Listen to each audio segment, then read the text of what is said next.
Are there particular foods that aid in your cognitive abilities? Aid in what? Your cognition, your ability to think. Of course.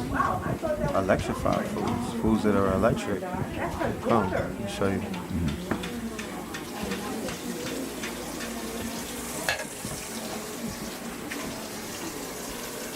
Look for all foods that are rich. These are your markers. This is just 60 minerals, 16 60 minerals, 16 vitamins, 12 amino acids, 3 fatty acids. This is not always what you eat that kills. It's what we don't eat. Huh?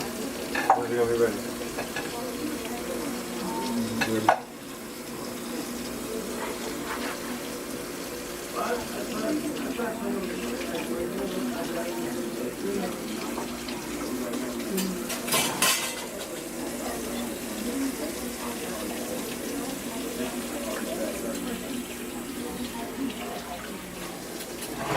The blue, you in the kitchen. Yes. How long you been you know doing your thing in the kitchen, man? Amazingly, son, not a long time. You know what I mean? What do you know how to do? But I mean, I know at this point how to prepare a nutritious meal for myself. All you know right, what I'm well, saying? tell us, give us a nutritious meal, let you know really how to prepare, and give us how to prepare it. What's this? Right here, this is the most amazing kale on the planet. You know what I'm saying? This is kale salad. What's in it? We have kale, we got onions, we got avocado, we got tomatoes. You know, normally I would actually have olives in there. I use a little bit of lemon juice to tenderize the kale. People still haven't figured out pretty much how to cultivate the kale to be a particular texture that's edible and enjoyable. Some people still have that experience with kale like it's kind of tough and rough. You know what I'm saying? But when I got into the knowledge of kale and what it can do, I pretty much had to learn, you know what I'm saying, how to make it. And as a result, I became an expert at it. You know, so I used to make a lot of kale wraps. I would make my chickpeas or my lentils on the side, cut an avocado up, and that would be my meal. You know what I'm saying? It would be fulfilling 2 wraps, and I'm gravy for a minute. You know what I'm saying?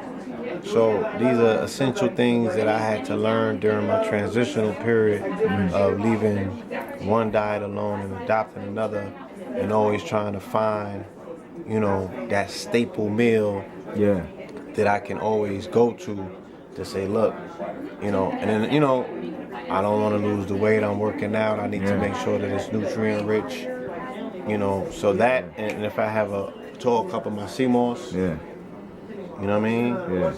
With coconut cream, coconut oil in it, my essential fats, avocado, you know, the right fatty lipids and what have you. I can definitely, you know what I'm saying, hold my own in regards to, you know?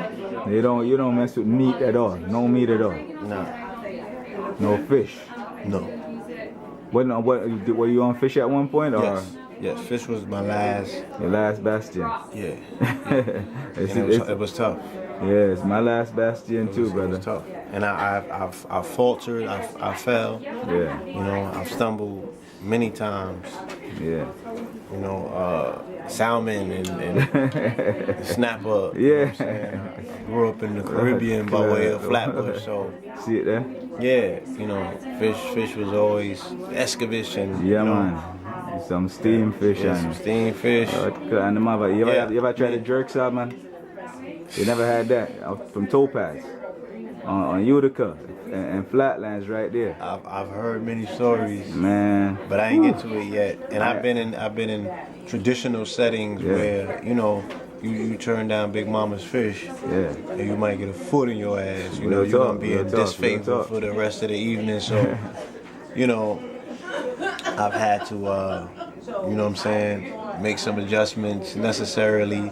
And I love, you know, I love the texture of the fish. It reminds me of my time in St. Croix. I used to watch my grandfather pluck fish right out the ocean. He had a grill right on the beach. You know what I'm saying? And when I talk about it, I can still taste it. I can still taste you know what I'm saying, the fresh water Yeah. that was in the fish. Like, it was an experience that's tied into my DNA. So, you know, it was tough. I tried to fight it. I tried to make every excuse.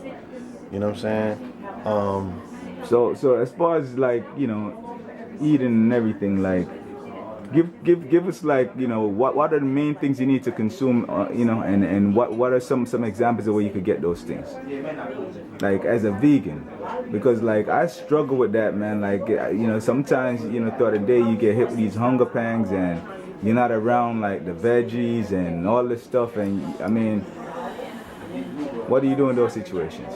Give us some essential Cashews, almonds. You know, these are always things that can curb the hunger pangs. You know what I'm saying?